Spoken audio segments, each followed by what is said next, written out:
Okay, recording.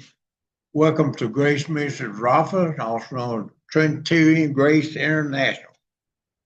Easy for you to say. I got a treat for you today.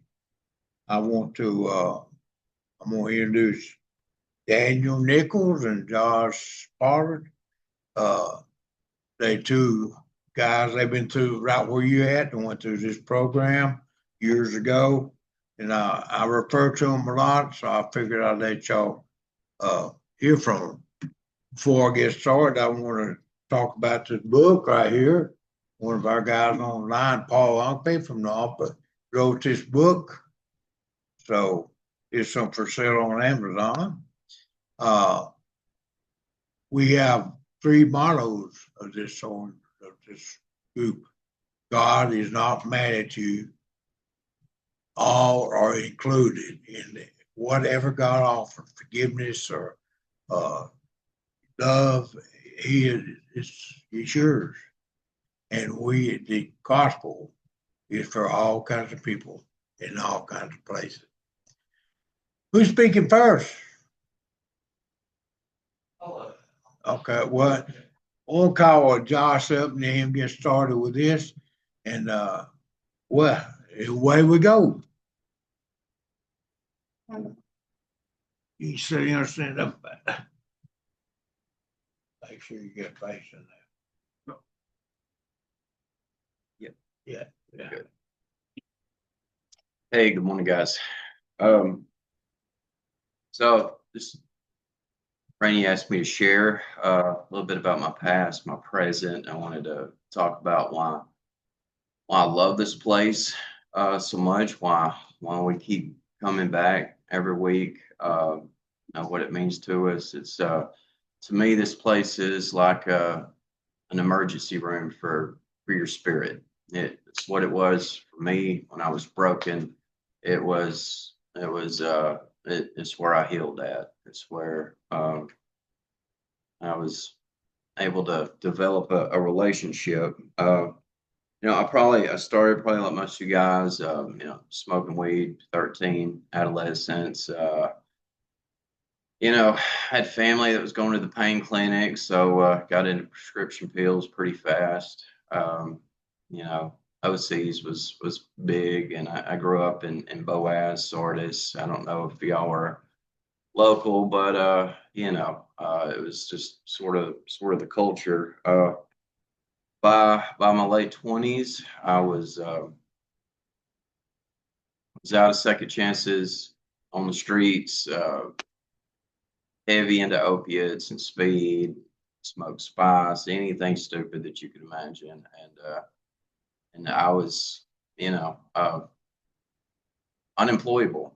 With my past, with my addiction, it was just it seemed hopeless. It was I couldn't see a way out. I believed in God at that time, but I was pretty sure he was mad. He was mad at me. At best, I thought maybe he was just indifferent to me. At worst, I thought he was probably punishing me. And it was hard to get close. And if I prayed, it was only in an emergency. I would say, that ritual that we do.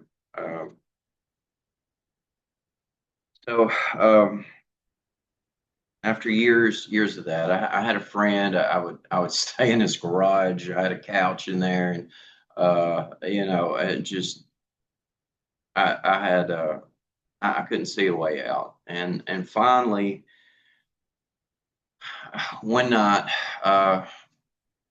I broke down, and I think I really prayed, and I asked God for help, and I couldn't see a way out. I knew that that it was beyond me. I was addicted, and I had so many charges. I'd get locked up twice a month for stealing from Walmart or whatever. And it was just it was insanity. But I prayed. I said, God, this is beyond me. And I asked for help, but of course, I don't know if you've ever been addicted to opiates. It's you gotta have help, and so it seems like things moved pretty fast from that moment. A couple of days later, I got arrested for shoplifting at Johnson's grocery store, a chocolate milk. And instead of getting 10 days and taking a nap and uh, getting let back out on probation and color code that I would never complete, uh, I got 180 days, and I got the option to come here. And I knew that I knew about this place, and I'd breezed through here before, and I knew something like this is what I needed, and so I came as an inmate, and I remember the sheriff bringing me over here, and I remember pulling up over here, and sun was shining, there was ducks out here running around, guys was fishing out here. There was no guards, no fences. And mind you, I've been sober for 2 weeks, and and they let me out. They let me out over here, and of course, every instinct was to bolt, and get back to the east side of Gadsden, but I didn't. I didn't. I tried it for a day and for another day, and and I started talking to God. I worked over there at that thrift store, and all day long I'd be pushing trash cans back and forth in July sun, and crawling up that big dumpster and emptying them. And there I started just talking to God, and I think I started realizing maybe He's not mad at me. I could, and it was hopeful. I didn't need anything while I was here really, so I was able to call my family and uh, and just say, hey, this is where I'm at. I don't need anything. I'm sorry. Uh, and I was able to reconnect with them, people I hadn't talked to in years, which was huge. So I was supposed to have done 180 days. After being here about half that, I ended up getting a job here, and they talked to the judge, and I got a lot of stuff like wiped off my slate. And if I would stay a little longer, they made the deal I could get even more. And I always thought that kind of stuff was a miracle that would never happen to me. But now, after being around here for years, I realize that that's very commonplace. That these people just want to see you do good, and after somebody like me starts to do good, they are happy to extend a little bit of grace. So I got that, and stayed here way over that 180 days. I was here about a year and a half. I started, I cooked here, and I love to cook. I, did all I could, caught every class I could, and I know a lot of it's repetitive, but it was just being civilized and being social and doing something that I didn't want to do every day. That honestly, it's it helped just structure. And I bought a car when I was here. I ended up buying an extra car, and I cleaned it up and fixed the power steering on it, and I flipped it and I sold it, and made a little bit of money, and I sort of got into that on the side, and I'd buy them here and there when I found a good deal on Facebook or whatever at the auction, and I'd clean them up, and I get on YouTube and look at fix it videos, and get it back right, and sell it. And I got a job with my best buddy Daniel over there, and he taught me a lot about business and about profit margins, and he's a whiz at that, and over at Tile Liquidators, and operating systems on the computer and all of that, and taxes, and paperwork stuff that if you've been living savage for a decade, so you're not real hip to. But he very patient, taught me a lot. And so after working there for a couple of years, I quit. I got my business license. I got my dealer's license. I leased a little shop over here in Atala. First year, I sold like 106 cars. So that was it's not big. So it was moving on from my little shop. And I love it. I love what I do. I wake up in my own home. Hop in my car. Completely. It's exhausting, and sometimes I feel like I'm unemployed because you sort of wake up in a panic. You're like, but I stay so busy that it really doesn't bother me too much. I can see now that it's working. It's working. What I'm doing is working, and this works. This works for me. You guys are like my family. Everybody.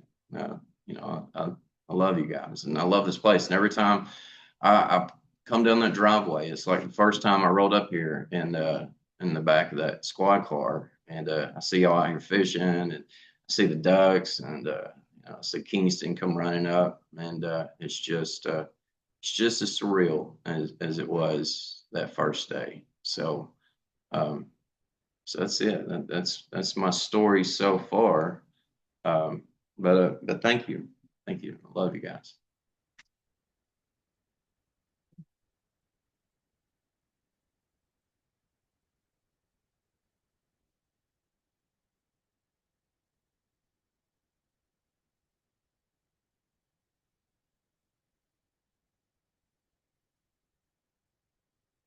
Good morning, guys.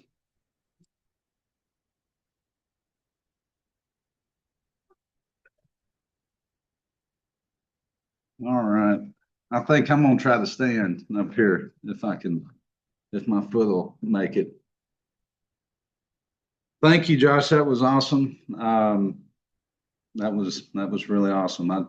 Josh is, like he alluded to, me and him, we've been through a lot of this stuff together, and really all of it, basically. So he's I love him to death, and he's more than a brother to me. We've been through a lot of it there, so means the world to me. I didn't get to prepare too. Rainey's really good at volunteering, and he sort of voluntold us yesterday. So I've got a little bit of an outline here, and I'm going to share also just what Rafa's meant to me, and what the program's meant to me, and what this ministry has meant to me, and how it's helped me over the years. So I'll start a little bit with me coming up, my childhood, and a little bit of my background. But I'm from Gadsden, and grew up on Nakalula Mountain up in the country up there. And when I was young, I was always good at school and made good grades. I was a straight A student, but my mom actually passed away when I was 11, and like Josh alluded to, he started with marijuana and all that stuff. But when my mom died, I really didn't know how to handle that and how to deal with it. And before I knew it, I was turning to marijuana first off, trying to numb that feeling, and numb that hurt, and just didn't know how to deal with it. So turned to that, and before I knew it, it spiraled with me. They say addiction runs in your genetics, right? So all it can take is just that one little spark, and then you're off and running. So by the time I was 12, I was drinking, popping pills, opiates and benzos, and by the time I was 14, I had smoked meth for the first time at 14, and just really, it went downhill really quick, because it just, as we all know, none of that works. We can't do that, right? So our lives don't work that way. Life in general, that's not a life that you're living, but my life spiraled. I had a wreck when I was 14 years old, and I had snuck the truck out that I was supposed to get when I was 16 and wrecked the truck. I was drinking on Xanax that night and hit the tree, broke 7 of my ribs, lacerated my liver, punctured my spleen, broke my arm, compound fracture on my foot, and broke my foot off. And it was pretty wicked. So had to have surgery recently on that same foot, just trying to get it in a little bit of a better shape. But I died 3 times. I had to get airlift in the helicopter and died 3 times that on that trip to Birmingham in the helicopter. And you would have thought that might have been enough, that you might say, hey, this ain't good. I need to do something different, but I wasn't ready. I wasn't ready. And so I kept going. They wrote me prescriptions for pain medicine, and it just really just made it even worse, because then I had all these prescriptions and all this stuff. So it a lot of pain and suffering from when I first smoked weed when I was 11 to when I finally did, change my life and get clean. A lot of pain and suffering. That wreck, I was in and out of juvenile prisons pretty much, my whole juvenile life. I spent years in juvenile prisons almost, and just constantly into trouble. Just a chaotic life. Led to me, I dropped out of school because I was in one of the juvenile prisons, and however it worked out, I couldn't really get credit for that semester, that half a year, whatever. So I ended up dropping out, but it, for a time, it felt like I had really blown it, because I was straight. I wasn't in recovery, and I was just clean. There's a difference. I was dry for some of my freshman year, and I was doing great again, but it just never could keep it going. So just a chaotic life, just in and out of juvenile prisons, just couldn't get it together. And then so finally, as an adult, started getting into trouble as an adult, and still just couldn't get it right, and on all types of drugs. And my dad, God rest his soul, he finally, he had to show me a lot of tough love. And I went home one day. I'd been on a bender, and went home and walked in the door, and he said, Daniel, he said, you got to get out of here. And I said, what do you mean? And I said, what are you talking about, Dad? And he said, I got an order of protection against you. He held it up. He said, so if you come over here, I'm going to have you arrested. And I was like, he didn't know it, but he had enabled me for years, and other family had enabled me. But he told me, he said, you got to go. And if you come back over here, I'm going to have you arrested.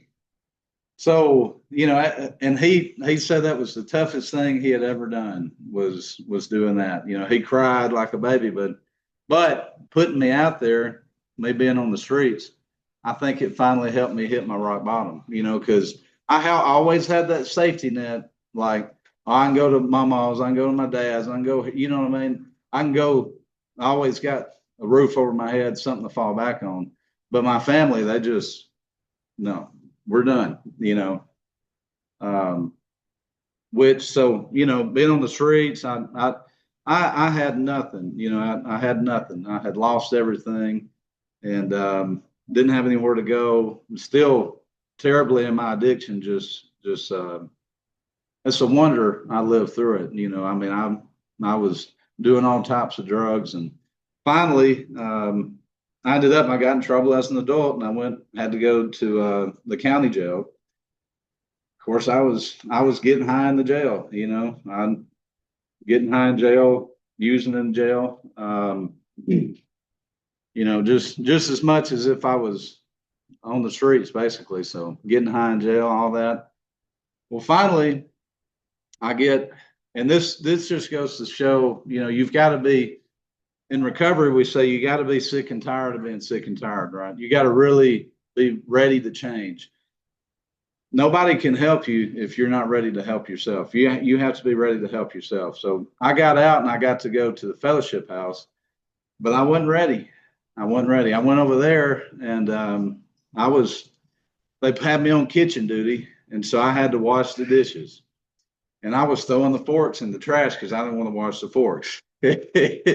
So Sam came in there and he's like, man, it seems, they kept saying, it seems like we're missing some forks. So that's crazy. So I don't know what's going on, but I was throwing the forks. So I wasn't ready at all. I still wasn't ready.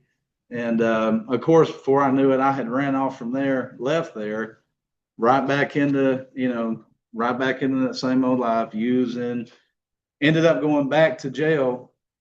And I was facing 4 years in prison. The DA wanted me to go to prison for 4 years, and no early release. Just 4 years of prison. And even that, still, I still had not hit that bottom. But I was getting high in jail. And it looked like I wasn't going to get another chance to go to rehab. It was over with for me. It looked like I was going to prison. But finally, I was dope sick in jail, and I was in the room by myself for a minute, and I started crying, and wouldn't have cried around anybody else in there, but I was by myself, and I was crying, and I just cried out to God, and I was dope sick. I was doing heroin and meth in jail. I was dope sick, and I said, Lord, I said, I'm sick of this. I said, I'm so sick of this. I don't want to live like this anymore. I'm just, I was just crying. I was broken. And I really had hit that rock bottom, and I cried out to God, and I begged him for help. I asked him if he would please help me, please help me. And so next morning, the guard comes in there and he says, hey, he said, Nichols, he said, pack it up. And I was like, pack it up, because the last I'd heard, I was supposed to be going to prison, and was more than likely going to be what had happened. I didn't accept it at the time. I was trying to, but he said, pack it up. And I get down there and I said, well, where am I going? And they said, well, you're going to Rafa. You're going to Rafa. And I was just like, wow, because I hadn't really prayed. I hadn't talked to God in a long time. And I cried out to God that night. And the next morning, they're coming to let me out for me to come here and go to Rafa. So it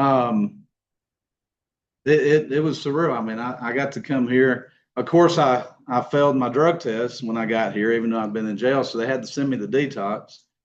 And but I'm going to say, Rainey will ask us to do this every now and then, mainly probably because Josh and I's lives were such a mess that, it's just, if God can save us from the lives we were living and change our hearts and get us on the right path, he can do it for anyone. Because it was a mess. Josh he probably even had me beat. But Josh and I's lives were a nightmare. I mean, it was crazy. So, but anyways, I come here, have to go to detox, and in detox, I'm thinking, and this is not, it hadn't been a straight path either, because in detox, I'm praying, I'm feeling good. I'm like, I got to get it together. I'm going to get clean. Well, then I get back over here. I'm here for a few days after detox, and I'm itching a little bit, man, I'm itching. And so I'm wanting to leave, so I go up to the office, and this is a story that I've told before, but, and Rainey knows well. Rainey was the clinical director at Family Life Center at the time. So he was over Rafa, all the facilities, and the director for Rafa was not here that day. So Rainey was here, filling in, just making sure everything was running smooth. A few days went by, and all that praying at first and all that, it had sort of died down a little bit, and I wanted to go get high is what I wanted to do, So I go up in the office, and I tell Rainey, I said, man, I don't like how y'all run this place. And I'm sitting in there at the desk, and he said, what are you talking about? I said, I don't like how y'all run this place. I said, I don't like it. And he said, well, can you give me an example? I said, no, I don't have an example. I said, I don't like how y'all run this place. I said, I need to leave. I need to go home and do meetings. I said, that's what I need to do. I'm just going to go home. I'm going to do meetings. I'm going to be just fine. He said, okay. He said, well, step out there for just a minute, and I'm going to have you call your community corrections officer. I said, okay. So I step out. He calls my community corrections officer, tells her what's going on. I'm wanting to leave, all this stuff. I didn't know this at the time, but he called her. And then he came back out and he said, hey, all right, go in there and use the phone and call her. So I called her. I said, hey, I don't like how they run this place. This place is nuts. It's crazy. I said, I want to go home. I just want to do meetings or do outpatient or whatever. She said, okay, Daniel. She said, that'll be fine. You go ahead and leave. She said, and I'll have you picked up and we'll get that 4-year prison sentence started. And I said, okay. I said, all right. And so I hung up the phone. I walked back in there and I told Rainey, I said, well, so I guess I'm going to stay. But, without him doing that, and he could have just easily said, oh, go ahead, man, but he really, he cared and he tried and that was, whether you court ordered here or not, the real consequences more than likely going to be death for us, right? If we get back out there and we keep living like if we start living like that again, it may be prison, but it very well more than likely could be death. We're not promised tomorrow, and we're definitely not promised if we're out there back in that lifestyle that we'll make it back to a place like Rafa. So it is life and death. It's very serious, but so thankful that he did that, and so thankful that Rainey is, does this, and this ministry does this. Without them, I can say firmly I wouldn't be here, and I'm sure Josh could say the same. I don't think either one of us would be here today if it weren't for this facility, this ministry, for Rainey. Nobody's been more influential in my life and my recovery than Rainey Childers. He has, I'm just amazing how much he's helped me and how much he cares about all of y'all, all of this facility and all these guys. I look at him like a father figure. I love him to death, and he has helped me so much. But me deciding to stick here, in part, and I was a little scared of that prison, but then, the biggest thing, but in doing so, something clicked. So I decided I was going to stay. Very soon after that, something clicked in me, and sort of the light bulb went off. And I realized, drugs and alcohol, I've heard this said before here actually, and it stuck with me. Drugs and alcohol was not the problem. I was the problem, right? So the drugs, the alcohol, it wasn't the problem. I was the problem, and my spiritual condition was the problem. So we all have this, we've had this hole that we're just trying to fill it with drugs, with alcohol, with this, that, and the other. Whatever it may be, nothing's going to fill that hole except for a relationship with Jesus. I firmly believe that. You may not get to that, right? You may, some do AA. There's nothing wrong with that. Some say higher power, but eventually all of that points to Jesus. All of it points to Jesus. And that hole is, none of that stuff's going to fill it, so drugs and alcohol wasn't my problem. I realized I'm the problem. My spiritual condition is my problem. I haven't had a relationship with God in a long time. So this ministry helped me understand, because again, I had this hole. I didn't know how to fix it. Hadn't had that relationship with God in a long time. So what this ministry taught me was that God's not mad at us, right? God's not mad at us. I grew up in a Southern Baptist church, and there's nothing wrong with that either, but it's just, I always viewed God as sort of punishing. I viewed him as he's up there in the clouds and he's pointing that finger at you. Only time I'd pray for a large part was when I'd be in jail. I'd say, "Oh Lord God, help me." You know what I mean? I'd end up in jail. I'd be, "Oh gosh, please help me, Lord." But I'd tell him, "Please, I'm sorry. Please don't punish me like this." Because I'm thinking in my mind, I'm thinking he's punishing me. So this ministry taught me that all the bad stuff that was happening in my life was not God punishing me. It was a consequence of my actions. So the reason I was in jail is because I was doing dope, selling dope, breaking the law, right? And being an idiot, That's why I was in jail, because I got caught with drugs. I got caught with whatever.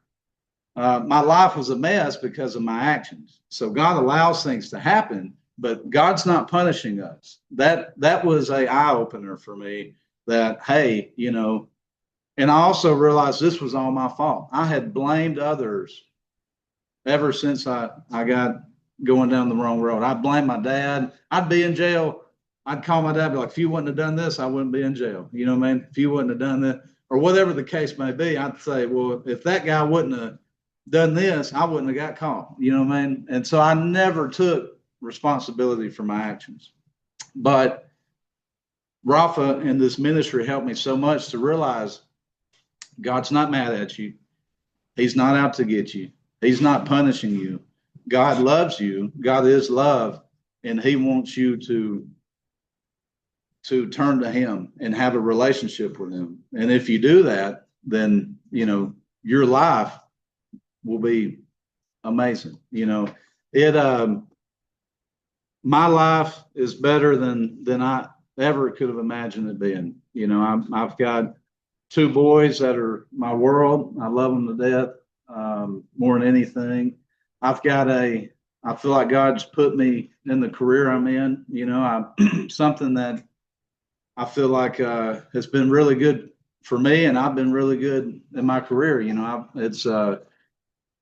I love the people I work for. I love what I do, and I get up every day, and I'm excited to go to work most days, just about every day, because I love what I do. And I feel like God sort of led me there, opened that door for me, and put me in connection there. So, he has been so good to me. All I had to do was just quit smoking dope. You know what I mean? Quit doing dope, quit doing drugs.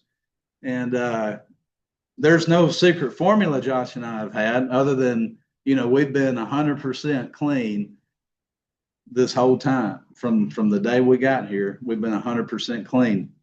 And we have had that relationship with Christ and relied on him. And we're not perfect, and just because you get clean, your life's not going to be perfect either. I have dealt with so much, since my dad's passed away. He and I were like that. We were best friends. And, I've dealt with a lot of trials and tribulations since I've been clean. You get clean, that don't mean everything's going to be rosy and great. You're still going to be faced with stuff, but your life will be better than it's ever been, and you will have a true life, and that's what this place did for me. It helped me to have a life, to have meaning, in my life and purpose. And that purpose is to try to wake up every day and try to be a little bit more like Jesus every day. I've still got a long ways to go, but again, you're not going to be perfect. We're not perfect. That's why we need him, and that's why we have God's grace, is because we're not perfect. We're a mess. He knows we are, but it's just it's amazing. I mean, I look at where I was. November will be 7 years for me since I was a client, since I came here. So came here in November 7 years ago. I sat in these same chairs. I went through this program, and I mean, it is one day at a time. That's what it is, it's amazing the life that you can have. I promise you, if Josh and I, if God did it for us, he'll do it for y'all. All you got to do is do your part and just have that relationship with him. You know, he wants you to. He loves y'all. And but I never would have imagined my life would be half this good, a tenth this good. You know, it's amazing. We've been so blessed, and you know, it. We love to come here. Like Josh said, I love coming here every Sunday and being back in this chapel. It's a special place for me. It's where I you know, got back in touch with God. And I remember many a nights when I was really starting to try to get my mind straight. And there used to be a couch back there against the wall, and I'd sit back there on that couch and I'd read scripture in here. I'd be just about the only one in here. You know, a lot of guys were watching TV. There's nothing wrong with watching TV, but I would come in here, and it was just a serene moment for me, reading scripture, being in this chapel, and coming back here every week. It just reminds me of how good God's been to me, and how God is in this place. This is a place of healing. You know, over the years, there's been different people in charge, different directors, different this, different staff, different whatever. But one thing's remained the same. This is a beautiful place of healing. It is a place where men come and we're at our lowest and we're broken, but we can get in touch with God. When we can build that relationship with Christ and change our lives. And so a couple things, I'm done as well. So one thing, a verse I use a lot today, because you know, I'll tell people I'm just as close to relapse as anybody else in here. You know what I mean? So, you know, just because I've been clean for 7 years, it don't really matter. You know, we have to keep doing the things that have made us successful. So there's a verse, 1 Corinthians 10:12. This is said in CR a lot, but and even if you've been clean for a month or 2 months or a week or 3, this applies. You know, so if you think you're standing firm, be careful that you don't fall. So always remember that. You know, your life will get better. You know, and things will be great. But you know, if you think you're standing firm, be careful that you don't fall. So you just gotta every day just keep working at it, and don't get complacent. Don't get too comfortable. And that's been big for me.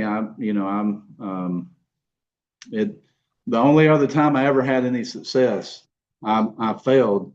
I got complacent, and I thought I was standing firm. I'd been clean for 6 months maybe, and I was going to AA for a short time, and I was going to church, and I started saying, I ain't gonna go to church this week. I'm not gonna go to that meeting this week. I'll go next week.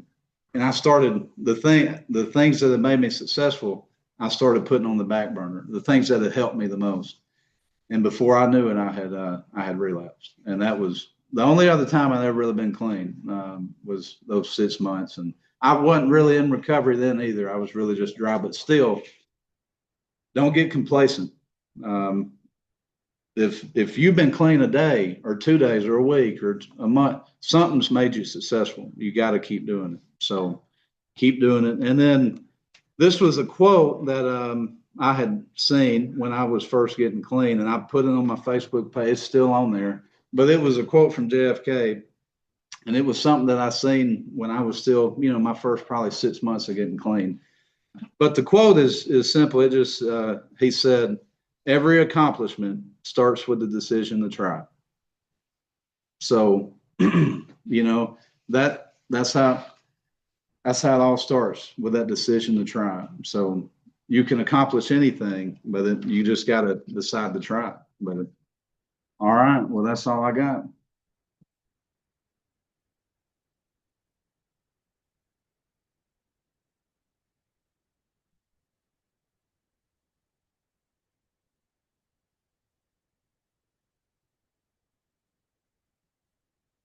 That was great. I hope you guys got something out of that. Now I'm gonna tell you about the lies they told. They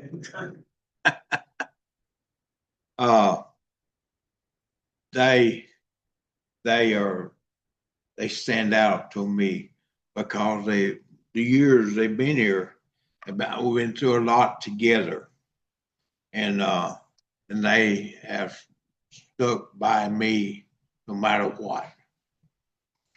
And I appreciate it. I had the stroke and everything. They was at the hospital every day.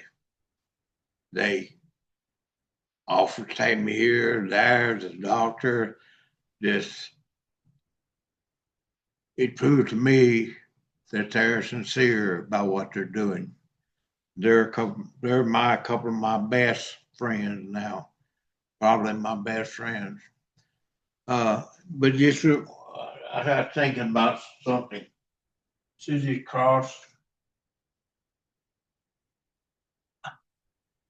You see this wooden cross? There's a guy that came here. He did just the opposite of what they did. He made this for me before he left. He did just the opposite of what they did. He did it his way. He got murdered after he left here. So I keep that, remind me of that. He decided to go back and do this and that and the other, and he ended up dead. So thank you both for speaking. I appreciate it. And let's see here.